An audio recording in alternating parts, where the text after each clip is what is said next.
নমস্কার বন্ধুরা, ঘোষ ফ্যামিলি রান্নাঘরে সবাইকে স্বাগত। আজ আমি তৈরি করব মোচার ঘন্ট। আমি এখানে মোচা ভালো করে কেটে ধুয়ে নিয়েছি। এবারে আমি মোচাকে সামান্য একটু হলুদ আর লবণ দিয়ে ভালো করে সিদ্ধ করে নেব।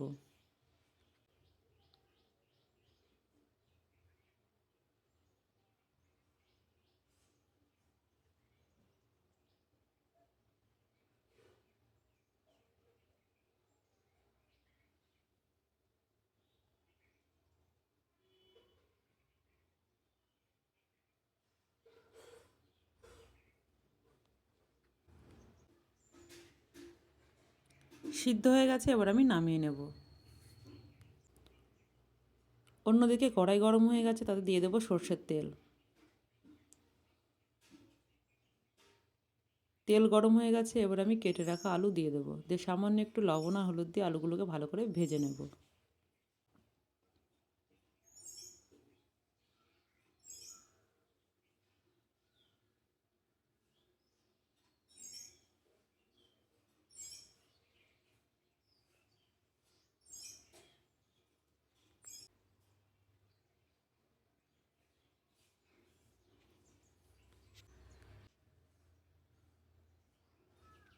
আলুগুলো ভাজা হয়ে গেছে, এবার আমি নামিয়ে নেব। এবারে ওই তেলে আমি ফোড়নে দেব গোটা জিরে, শুকনো লঙ্কা ও তেজপাতা।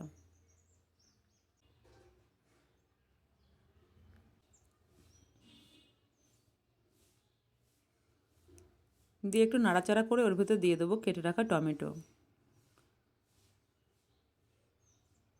টমেটোকে একটু ভাজা ভাজা করে নিয়েই আমি দিয়ে দেব কাঁচা লঙ্কা চেরা। দিয়ে একটু ভালো করে ভেজে নিয়েই ওর ভেতর দিয়ে দেব আগে থেকে ভিজিয়ে রাখা কাঁচা ছোলা।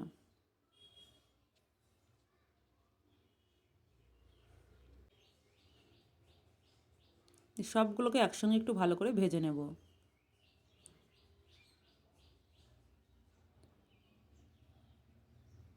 এবারে দিয়ে দেব পেস্ট করা মশলা। এর ভেতর রয়েছে জিরে আর আদা।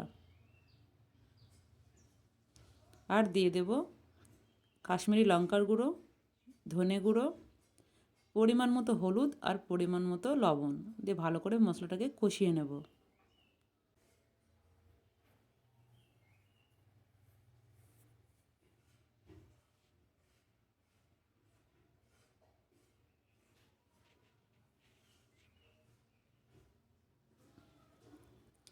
এবারে দেব সামান্য একটু চিনি।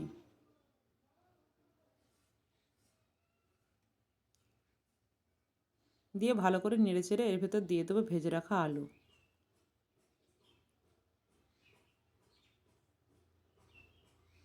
এবার ভালো করে মিশিয়ে নেব।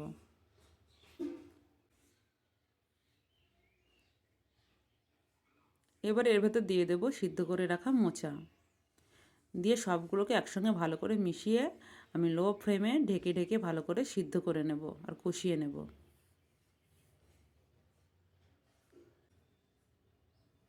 এই রান্নাতে আমি জল ব্যবহার করব না।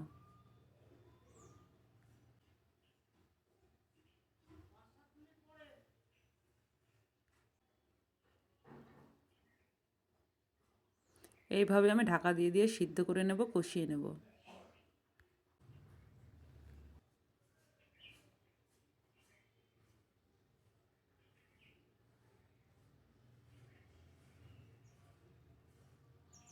এবার আমি দিয়ে দেব চালের গুঁড়ো।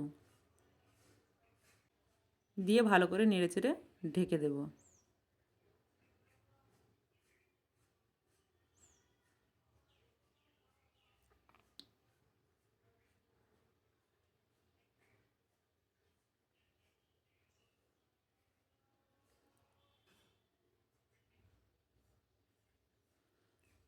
দেখুন আমার রান্না প্রায় হয়ে এসেছে। এবার আমি দিয়ে দেব একটু গরম মশলা গুঁড়ো।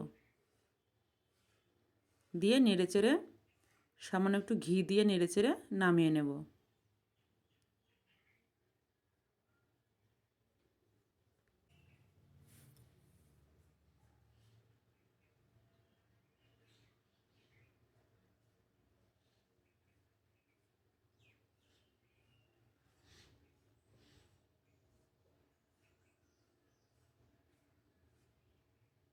দেখুন আমার রান্না কমপ্লিট। এইভাবে আপনারাও তৈরি করে খাবেন, দেখবেন খুব ভালো লাগবে। আমার রেসিপি যদি আপনাদের ভালো লেগে থাকে তাহলে লাইক, কমেন্ট, শেয়ার এবং সাবস্ক্রাইব করে দেবেন। ধন্যবাদ।